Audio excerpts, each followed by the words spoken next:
What's up, Commanders fans? The offseason is heating up, and Washington is making moves to get better and build on an incredible 2024 season.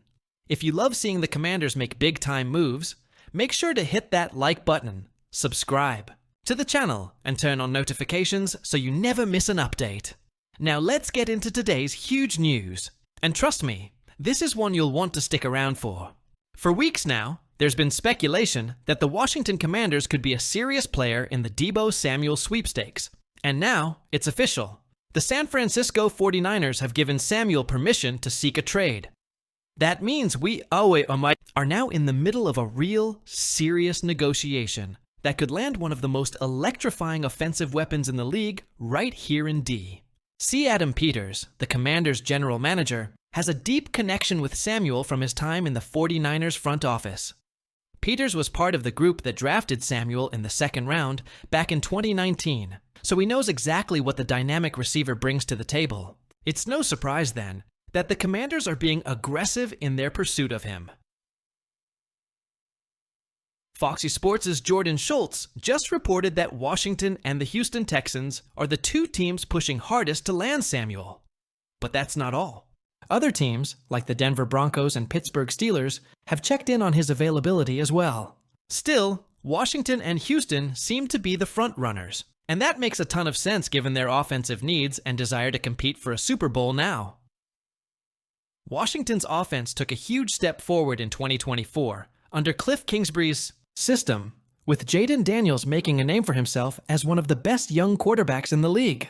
But outside of Terry McLaurin, the team lacked a true, consistent number 2 receiving option. Sure, Noah Brown and others stepped up at times, but imagine what adding a guy like Samuel could do for this offense. Deebo Samuel is a game changer. He's a wide receiver, but he plays like a running back after the catch. His explosiveness, versatility, and ability to create plays out of nothing make him one of the most dangerous weapons in the entire NFL. With Kingsbury's up-tempo, attacking offense, Samuel would fit perfectly as another dynamic weapon for Daniels to utilize. One of the biggest challenges is Samuel's contract. The 49ers would take on $33.51 million in dead money if they traded him before June 1st. If they wait until after June 1st, that number drops significantly to $10.75 million. So, while Washington can work out a deal now, it's possible we wouldn't see it finalized until after June 1st due to financial reasons. There's also the question of compensation. How much will Washington need to give up to land Samuel? Given his down year in 2024, his trade value might be lower than it was a couple of seasons ago, but the 49ers won't give him away for nothing. The Commanders will likely need to offer a package of draft picks to make this happen. The good news? Washington has the cap space and the draft capital to make a move like this without mortgaging the future. Another factor to consider is Samuel's contract situation. He's currently under contract for another year, but if Washington trades for him, would they extend him? Or would they take a wait-and-see approach and let him prove himself in 2025 before deciding whether to commit to him long-term? That's something to watch closely as these negotiations develop. What's clear is that Adam Peters is being aggressive.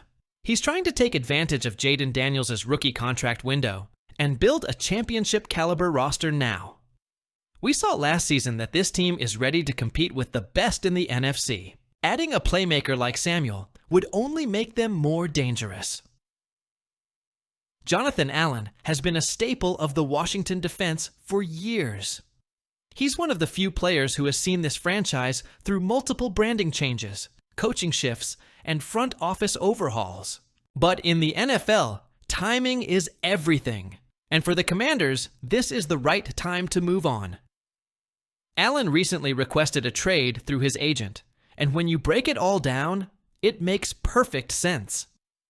With the Commanders having over $46, $5 million, more than 15% of next year's salary cap, tied up in both Allen and Darren Payne, someone has to be the odd man out. And when you look at age, contract flexibility, and production, that player is Jonathan Allen. Allen is coming off a season in which he missed half the games due to injury. At 30 years old, he's older than Payne, and his contract is much easier to move. If the Commanders trade or release him before June 1st, they would save $16.47 million in cap space. On the flip side, cutting Payne would only save $370,000, making it an unfeasible option. Yes, the Commanders have plenty of cap space, one of the highest in the league, but this team has a lot of holes to fill. We're talking about 28 unrestricted free agents hitting the market. That means the front office has to be smart with their spending. Keeping an expensive veteran lineman who is past his prime just doesn't add up. If you look around the league, this type of move isn't unprecedented. Last season, we saw players like Zach Ertz and Bobby Wagner part ways with longtime teams in similar situations. The NFL is a business, and Washington has to make decisions based on the bigger picture. Allen has been a respected leader and a key part of the Commanders' defense, but his numbers have been steadily declining. During his Pro Bowl seasons in 2021 and 2022, he racked up 16, 105 sacks, and 127 tackles. However, in the last 2 years, those numbers have dropped to just 8.5 sacks and 72 tackles. Even more concerning, his on-field value doesn't match his paycheck. According to Over the Cap, Allen's performance in 2024 was valued at just $56 million, while he was earning $18 million. That's a huge gap. In 2025, his cap hit is the 9th highest among all interior defensive linemen, and among that group, he is one of only 2 players who played fewer than 10 games last season. 4 of the other 8 made the Pro Bowl last year. Beyond the numbers, there's another issue: team culture. Allen has been one of the vocal leaders of this team, but his frustrations have boiled over more than once. We all remember his post-game comments after the Commanders' brutal loss to the Giants in Week 7 of 2023. While it's okay for leaders to show emotion, it has to translate into action on the field. Unfortunately, after that passionate speech, Allen managed just 1 tackle the following game and recorded only 2.5 sacks over the final 9 weeks of the season. Compare that to Terry McLaurin, another longtime Commander who has been through the same struggles. Despite the losing seasons and organizational chaos, McLaurin has consistently shown up, put in the work, and led by example. That's the kind of leadership this team needs as it moves into a new era under Dan Quinn. With young talent like Johnny Newton progressing well, it makes too much sense for the Commanders to move on from Allen. The trade market might not bring back a blockbuster return, but Adam Peters has already proven he knows how to get good value in trades. Just look at how he managed to get a 3rd-round pick for Jahan Dotson.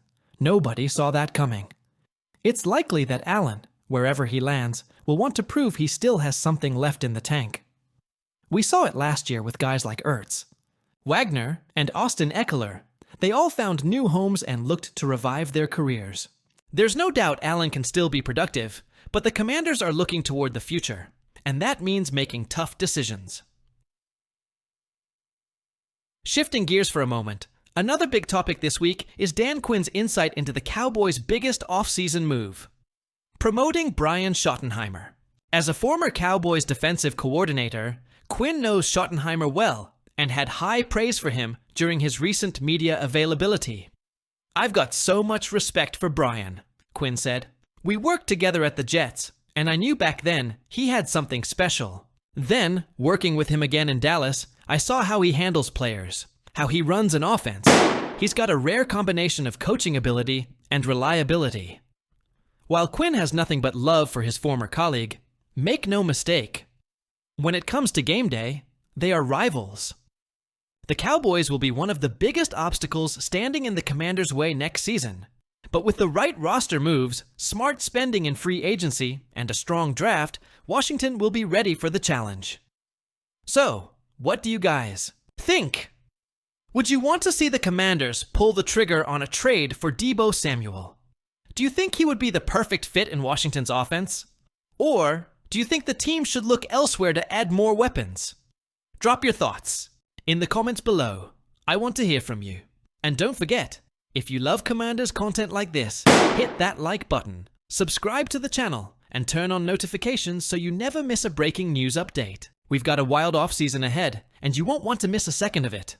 Thanks for watching, and as always, hail to the Commanders.